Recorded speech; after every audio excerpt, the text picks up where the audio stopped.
Et la séance est maintenant commencée. C'est les socialistes qui commencent avec une question sur le Togo. La France soutiendrait une dictature. On écoute. Monsieur le ministre des Affaires étrangères et porte sur la politique du gouvernement envers le régime togolais. Le 24 avril 2005, Faure Gnassingbé, fils du dictateur Gnassingbé Eyadema décédé, s'emparait du pouvoir après un simulacre d'élection démocratique. Cette transmission héréditaire de la fonction présidentielle s'est accompagnée de nombreux massacres, tortures et viols dénoncés par les rapports d'Amnesty International et du Haut Commissariat des Nations Unies aux droits de l'homme. Malgré ces exactions, vivement condamnées par la communauté internationale, la presse nous apprenait que le président Sarkozy avait appuyé le nouveau despote, d'ailleurs invité aux cérémonies du 14 juillet, en échange d'une position préférentielle pour son ami Vincent Bolloré, alors candidat à l'exploitation du port de Lomé.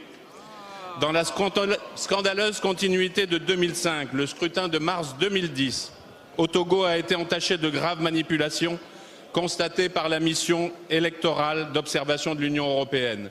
Notre ancien collègue Kofi Yamyan, que vous connaissez et respectez, Monsieur le Ministre, fait partie de ceux qui tentent, malgré l'adversité, de rétablir la démocratie dans son pays d'origine. Le 2 juillet 2010, 2 de ses proches collaborateurs ont été kidnappés par les hommes du colonel Yark, l'un des chefs de la gendarmerie togolaise. Le 15 septembre, les militaires ont encerclé les domiciles des 4 grands responsables des partis d'opposition. Ces hommes, dont les familles sont également assignées à résidence, sont l'objet de menaces directes. Ma question est donc simple et à 2 aspects. Monsieur le ministre, pouvez-vous nous préciser la nature des relations que le président de la République et ses proches conseillers entretiennent avec le régime togolais? Et bien que les dossiers africains vous échappent, Monsieur le ministre, comment comptez-vous nous aider à libérer les opposants au régime? Merci. Monsieur le ministre des Affaires étrangères et européennes. Monsieur le Président, Mesdames et Messieurs les députés, Monsieur le député, Monsieur Le Mal. Votre question, si j'ai bien compris, est double. Vous vous plaignez des conditions qui ont présidé à l'élection du président du Togo. Et là-dessus, vous évoquez des rapports. Je les connais comme vous et je déplore les exactions qui ont été commises. Vous pensez qu'il existe des rapports qui vous seraient dissimulés entre notre pays et la République du Togo.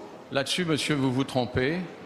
Et il n'y a pas eu, à ma connaissance, d'exactions commises avec notre consentement, de soutien à aucun des partis qui se présentaient, et comme vous, puisque vous évoquez Monsieur Kofi Yamyan,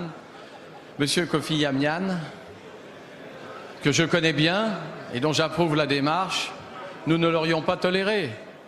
Maintenant, il y a eu des opposants qui ont été arrêtés, monsieur le député, vous avez raison. Et l'élémentaire des droits togolais n'est pas respecté, en particulier l'article 15 de la Constitution.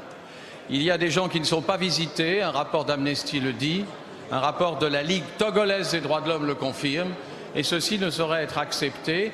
Notre poste, c'est-à-dire notre ambassadeur, fait ce qu'il peut pour prendre des nouvelles et surtout pour que le droit soit respecté. Nous veillerons attentivement à ce qu'il le soit, monsieur, dans la mesure de nos possibilités, dans un pays souverain. Ça n'est pas un peu tard, il est toujours assez tôt.